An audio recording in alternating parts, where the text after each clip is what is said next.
Hello, everyone, and welcome back to Talk Lisa, the place where you learn real English for real life. I am your host, Lisa. And I am Paul. Hello to all our fantastic listeners around the world. We are so happy to have you in our class today. Paul, today we have an incredibly important lesson. It is about grammar, but it is also about friendship, communication, and culture. In the first 10 seconds, I want to explain how native speakers give advice compared to new English learners. I am listening. What is the big difference? When a friend has a problem, a beginner English learner will often make a massive grammar mistake and say, "You should to go to the doctor," adding the word to. Or they might use the wrong word entirely and say, "You must go to the doctor," which sounds very bossy. A native speaker, however, will naturally drop the to and soften the advice to be polite, saying something like, "Maybe you should see a doctor." You should to go versus you should go. I hear that mistake every single day from my students. It is one of the most common errors in the entire English language. It really is, and the cultural aspect is just as important. Giving advice in English is a delicate dance. If you are too direct, you sound like a dictator. If your grammar is wrong, people might not understand the urgency of your message. Today, we are going to fix all of that. We are going to teach you exactly how to use the word should. We will cover the grammar rules, the negative forms, how to ask for advice, and the advanced past tense for regrets. Let's jump right into our first situation. We are going to act out a very common mistake. Imagine that I am feeling very stressed and overworked. Paul is going to try to give me some advice, but listen closely to his grammar. "Oh, Paul, I am so exhausted today. I worked until midnight yesterday, and I have to work all weekend, too. My head hurts, and I just want to cry." Oh no, Lisa, that is terrible. You are working way too hard. You should take a break. I know, but I have so many deadlines. Listen to me. You must to sleep more. You should to call your boss and say you are taking a day off. You should to drinking some water right now. Paul, I appreciate that you care, but your grammar is making my headache even worse. Okay, cut. Let's pause right there. Paul, your heart was in the right place. You wanted to help me, but your sentences were structurally broken. I know. I kept saying should to. You should to take a break. You should to call your boss. Why is this such a common mistake for learners? It is a common mistake because in English, we use the word to with almost every other verb to connect actions. We say, "I want to go," "I need to sleep," "I like to read." So naturally, learners assume that should follows the same pattern. That makes total logical sense. If I need to sleep, then I should to sleep. But English logic is not always standard logic. Exactly.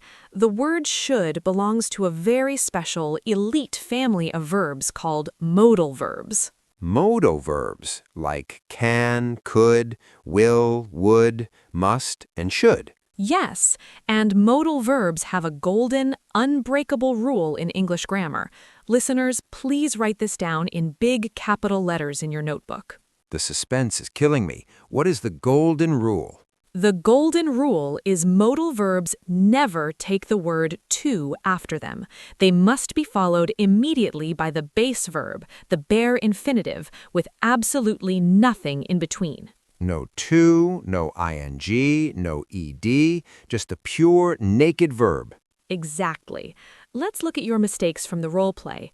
You said you should to take a break.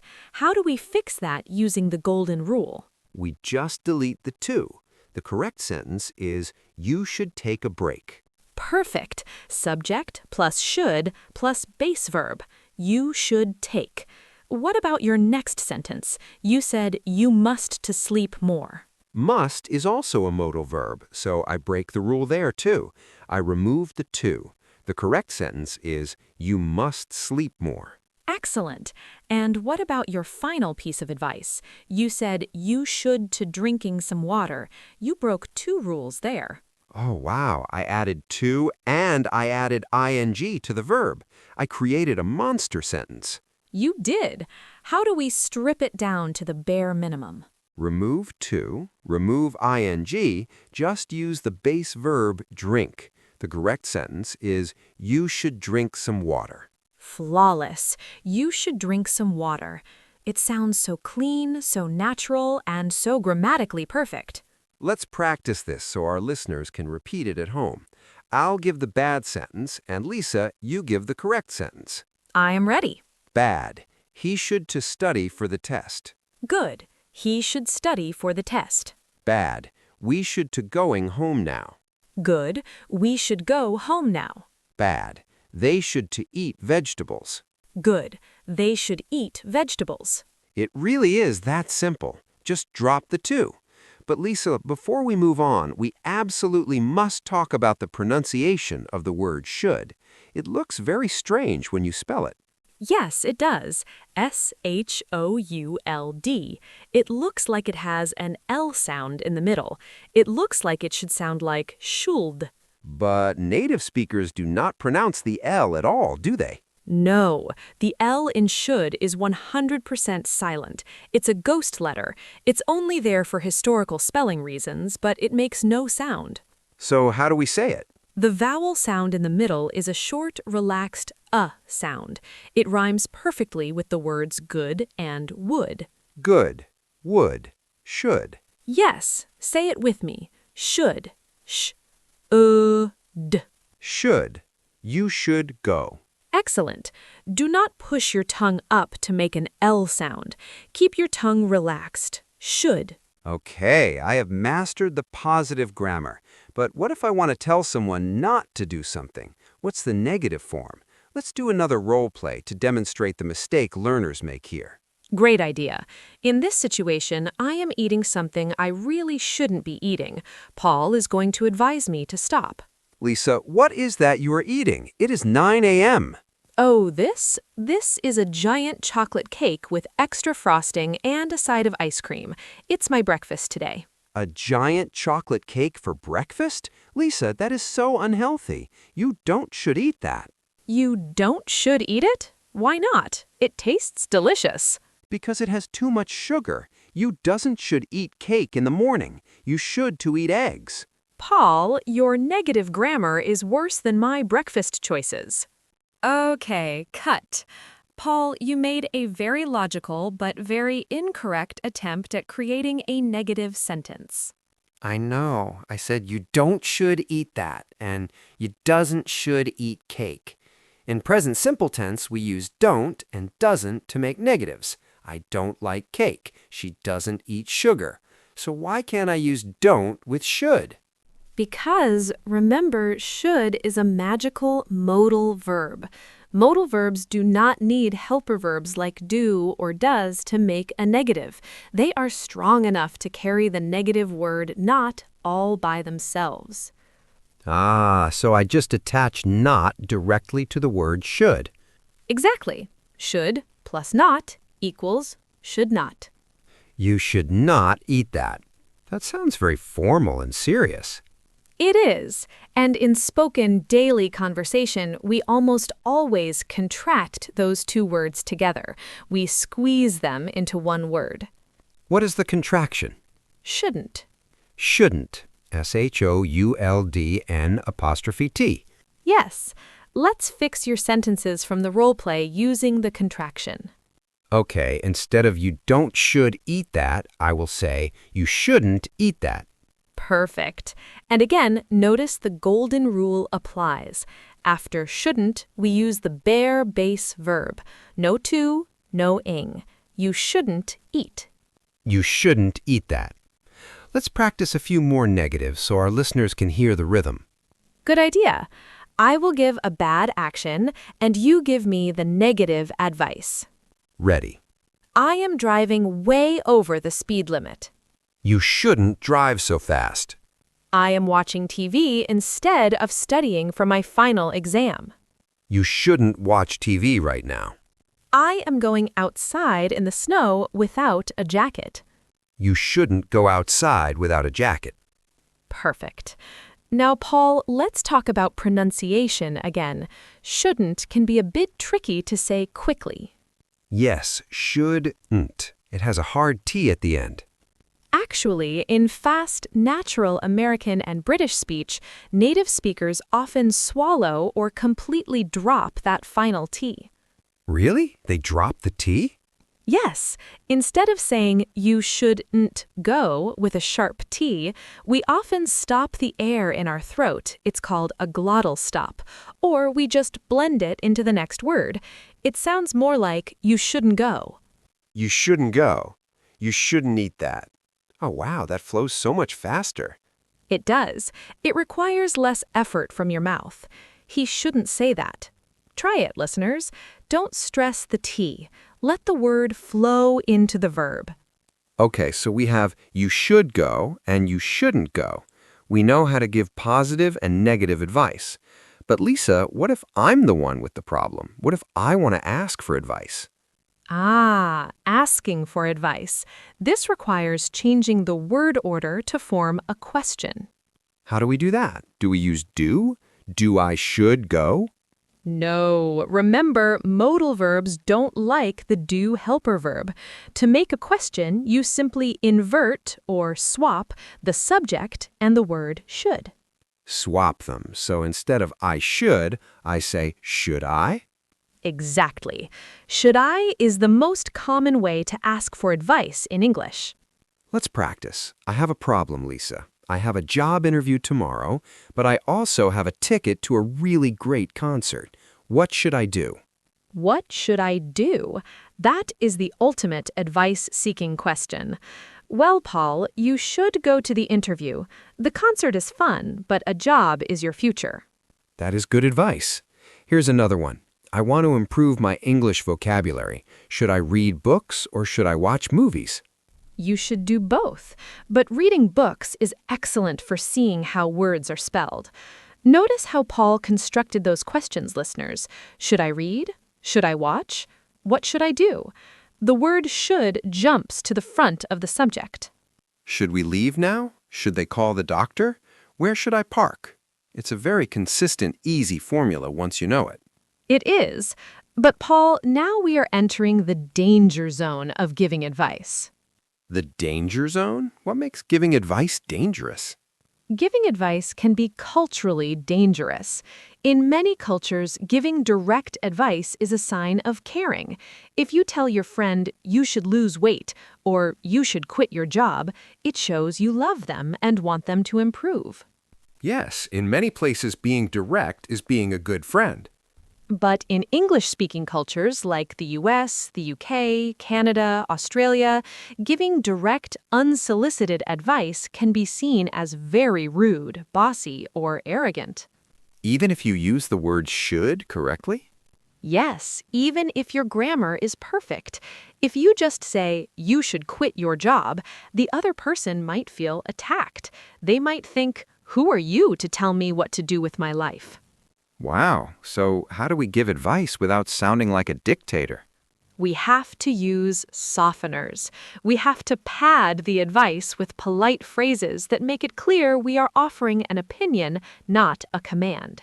Let's act out a scenario to show the wrong way and the right way. Situation 3. Acting. Paul, I'm having a really hard time with my roommate. He never cleans the kitchen and he plays loud music at 2 a.m. I'm losing my mind. Oh, Paul, that is easy. You should yell at him today. You should kick him out of the apartment. You should throw his stereo out the window. Whoa, Lisa, that is incredibly aggressive. I just wanted some friendly advice, not a battle plan.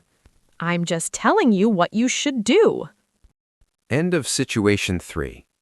Cut. Lisa, you sounded like a general ordering me to war. I did. I gave you raw, unfiltered should statements. You should yell. You should kick him out of the apartment. It was too intense. It left you no room to disagree.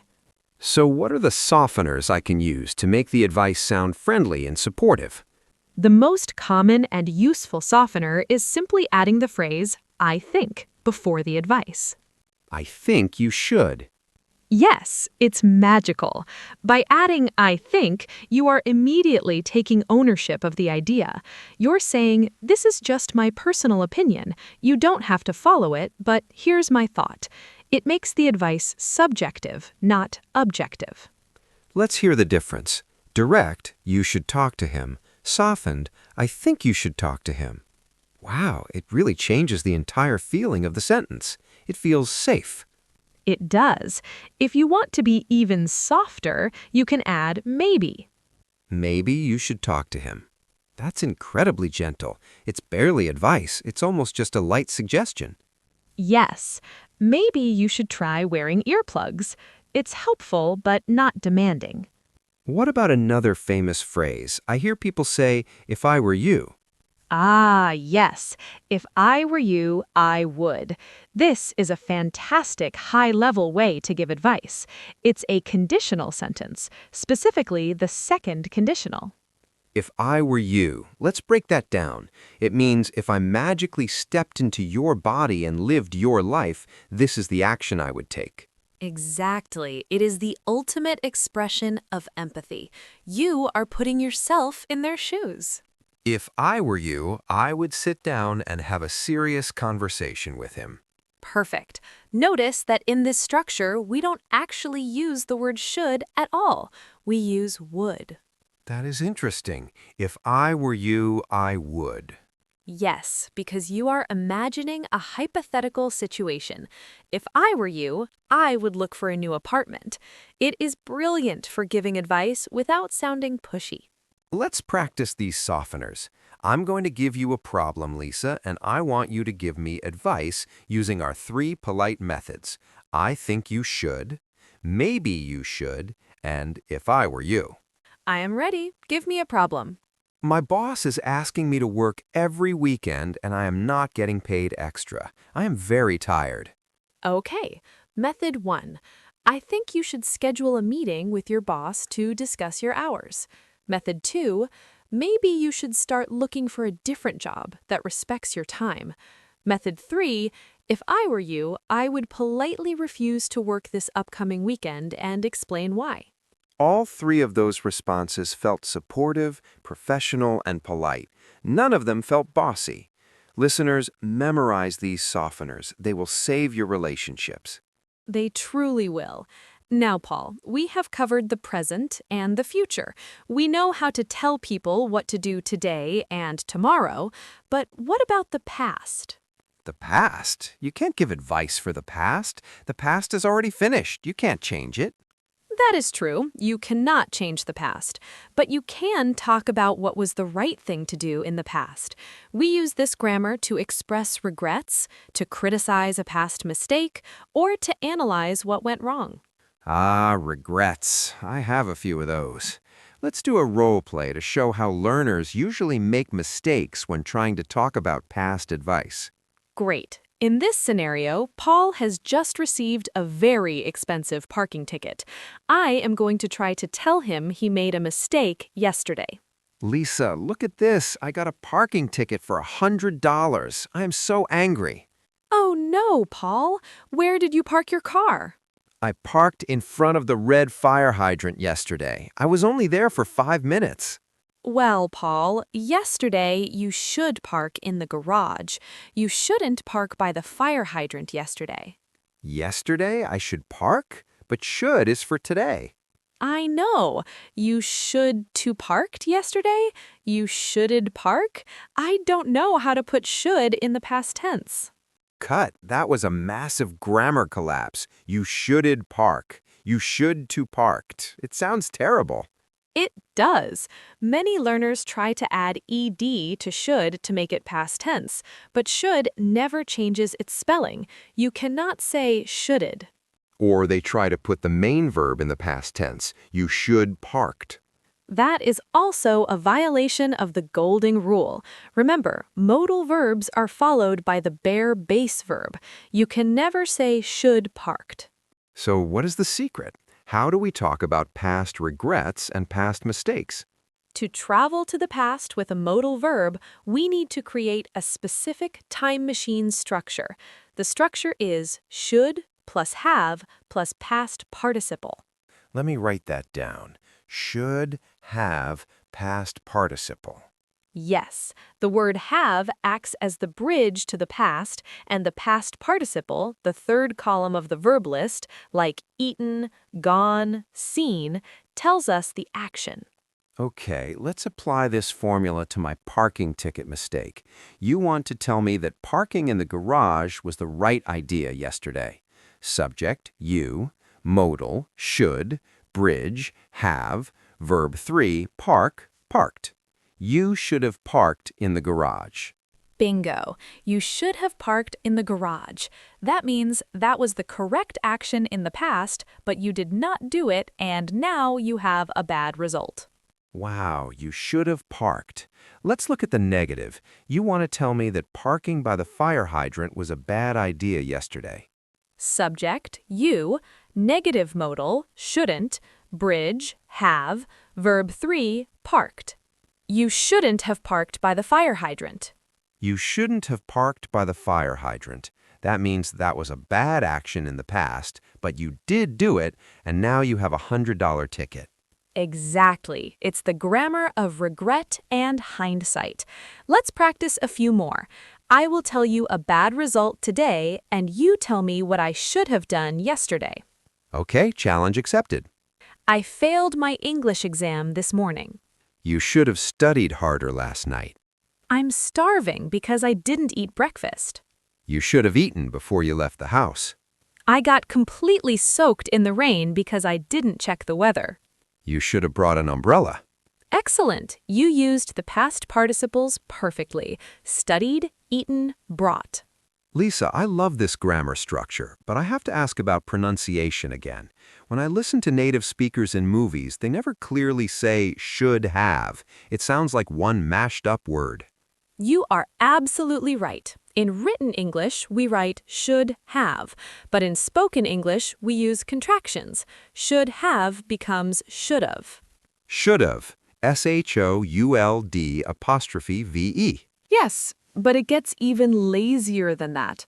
In fast, casual conversation, native speakers drop the V sound entirely. Should've turns into shoulda. Shoulda, like I shoulda gone to bed. Yes, shoulda. It sounds like SHOULDA. I shoulda studied. You shoulda called me. We shoulda left earlier. That is so important for listening comprehension. If a learner is waiting to hear the clear words should have, they will completely miss the sentence. Exactly. And the negative form shouldn't have becomes shouldn't have or even shouldna. Shouldna, you shouldn't have done that. It almost sounds like a different language. But it is natural, fluent English. Try to practice saying shoulda and shouldna when you are speaking quickly. It will make your speech flow much better. Let me try the parking ticket sentence with the fast pronunciation. I should have parked in the garage. I shouldn't have parked by the hydrant. Perfect. You sound like a native speaker complaining about a ticket. Okay, Lisa, we have covered should for present advice, shouldn't for negative advice, should I for asking, softeners for politeness, and should have for the past. Is there anything else? Are there any other words that mean the same thing as should? Yes, there are two major alternatives to should that you will hear native speakers use when giving advice. They have slightly different flavors of urgency. Different flavors. Let's hear them. The first alternative is ought to. Ought to. OUGHT-TO. That is a very strange-looking word. It is an older, more formal word. Ought to means the exact same thing as should. It is a synonym. You should go is identical to you ought to go. But wait, you told me the golden rule. You said modal verbs never take the word to, and ought to has to built right into it. Ah, you caught me. Ought to is the one exception to the rule. It is a semi-modal verb. It's a package deal. You cannot separate the ought from the to. They live together forever. Okay, so you ought to study means you should study. Why would someone use ought to instead of should? Generally, ought to carries a slightly stronger sense of moral obligation or duty. It implies that doing this action is the right thing to do for society or for ethics. For example, you ought to respect your elders. We ought to protect the environment. Exactly. You could use should there, but ought to makes it sound a bit more noble and formal. In casual conversation, we mostly just stick to should. And what is the second alternative? The second alternative is much more common in daily speech, and it is much stronger. It is the phrase, had better. Had better? That sounds like a warning. It is. Had better is used for strong advice that implies a negative consequence if you do not follow it. It's almost a threat. So it's not soft advice like I think you should. It's intense advice. Yes. If I say you should wear a coat, it means it's a good idea. But if I say you had better wear a coat, it implies a consequence, or else you will freeze to death and catch pneumonia. Wow. Let's look at the grammar of had better. Does it follow the golden rule? Yes, had better acts as a modal unit. It is followed by the bare base verb, no to. You had better leave now. We had better study for the test. Correct. And just like should have, native speakers are lazy with had better. We almost always contract the word had into an apostrophe D. You'd better. We'd better. I'd better. Yes, you'd better leave now or you'll miss the train. I'd better call my mom or she will be angry. It really does sound like a warning, or else. And sometimes, in very casual street English, people drop the had entirely. They just say, you better leave, I better go. It's not grammatically perfect for a textbook, but you'll hear it constantly in movies and real life. So, we have a scale of advice intensity. Let me summarize the scale for our listeners. Level 1, soft suggestion. Maybe you should, or if I were you, I would. Level 2, normal advice. You should, or you ought to. Level 3, strong warning. You had better. Level 4, absolute command. You must or you have to. That is a brilliant summary scale, Paul. If you understand those 4 levels, you can navigate any social situation in English with perfect diplomacy. Lisa, my brain is completely full. We have learned so many rules, pronunciation tricks, and cultural nuances today. I feel like an absolute master of giving advice. I think it's time for our mega review. Let's put everything we learned into one cohesive story. Paul, I want you to tell a story about a friend making bad decisions, and I want you to use all the forms of advice we covered today. Should, shouldn't, softeners, shoulda, past regret, and had better. Challenge accepted. Let me clear my throat. Here goes. My friend Mark is terrible with money. Last week, he wanted to buy a brand new sports car. I told him, I think you should wait a few months. You shouldn't spend all your savings right now. But Mark didn't listen to my polite advice. He went to the dealership. He asked me, should I buy the red one or the black one? I replied, if I were you, I would buy a used bicycle. But he bought the red car. Now his rent is due and he has no money.